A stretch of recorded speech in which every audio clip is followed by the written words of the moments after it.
Na guys, yung ating nagawa, ilalagay natin sa freezer. Hello guys, gagawa tayo ng skinless longganisa.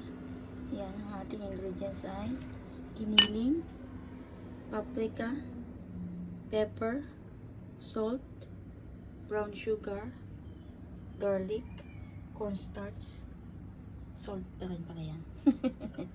Yan po, soy sauce at saka vinegar din pala. Ito na yung ating giniling, nilagyan ko siya ng nor powder. Tapos lagay natin yung bawang,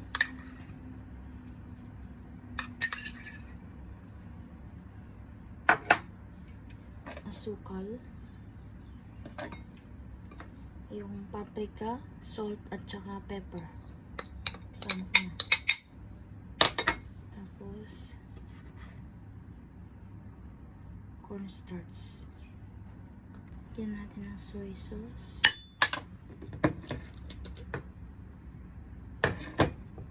Tsaka vinegar. Lagyan din natin ng water. Haluin lang natin. Ito na, nahalo na natin ng mabuti.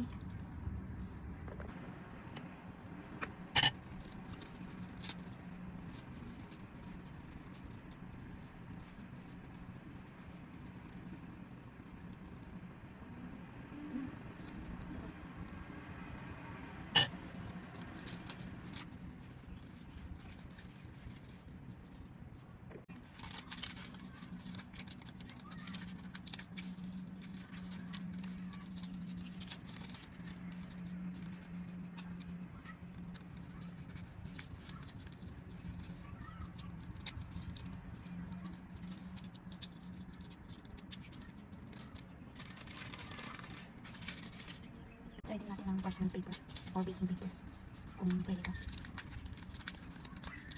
Pwede naman. Taga-taga lang.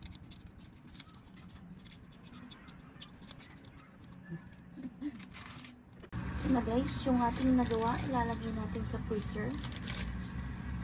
Ayun, try na tayo ng ating longganisa. Try natin kung saan ba ito ulit.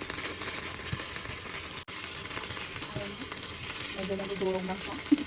Hindi siya masyadong firm. Ayan, nagurog na siya. Ayun, binili na ulit. Ito na, luto na. Hindi pa siya masyadong firm. Need pa sigurong lagay ng matagal sa fridge. Trinay ko lang, gusto ko lang matikman yung lasa. Tikman na natin kung anong lasa. Lasang longganisa naman. Yun nga lang, medyo nadudurog pa siya, kaya need pang ilagay ng kaunti sa fridge. Trinay ko lang talaga para matikman ko yung lasa kung okay ba. Salamat guys sa panonood. Bye!